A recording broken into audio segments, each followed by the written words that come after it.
Needlemouse. Needlemouse, whose real name is Sarah Henderson, is the protagonist of the Needlemouse series, which was developed by Shut Up JoJo. Tragically killed during her lifetime, Sarah's soul got caught inside prototype Sonic the Hedgehog games and started down a dark road of retribution. Her anguish and resentment ate her over time, and it finally drove Sarah to start a vicious campaign against her former friends. Sarah is totally in charge in her digital sphere. She can even project her presence into reality when called for, and uses Sonic's legendary speed and strength, bending reality at will. Her terrible influence is enhanced by her horrible capacity to trap the souls of her victims within the cursed game disc. Driven first by treachery, Sarah's moral compass lost direction as she started to hunt innocent people. The point of no return was her attack on Kyle, a lad taken in by her ex-girlfriend Lily. Sarah was clearly merely extending her own suffering, not fighting for justice anymore. The entity known as Atom only pushed her down this road. Visually, Needlemouse looks to be a twisted Sonic. Purple quills, red eyes, and a frozen, disturbing smile.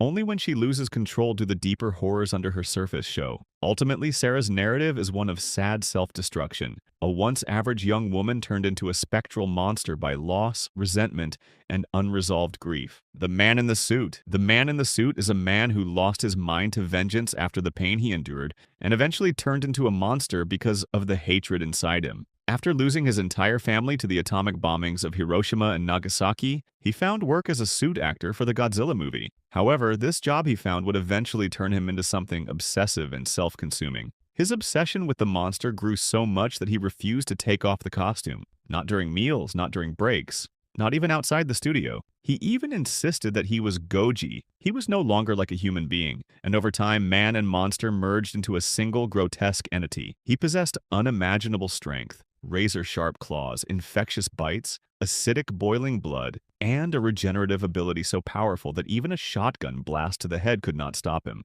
However, this was not the worst part. The pain and hatred burning inside him were far more terrifying. He blamed Americans for the loss of his family and all the suffering he had experienced, and this hatred would lead him to do something terrible. During the filming of King Kong vs. Godzilla, he attacked Shoichi Hirose, the actor portraying King Kong, and drowned him right there on set. The rage that had been building up for years had finally exploded. The man in a costume had turned into something beyond our understanding. After all of this, the Man in the Suit's mutation worsened even more, and his body became even more gigantic, resembling a twisted god. His acidic blood could corrode metal, and his rage could destroy entire crews. He had transcended humanity. He was no longer a man in a suit. He was Goji, the living embodiment of vengeance and sorrow, a ghost sent to make the world pay for the pain it had forgotten. The Horned Serpent.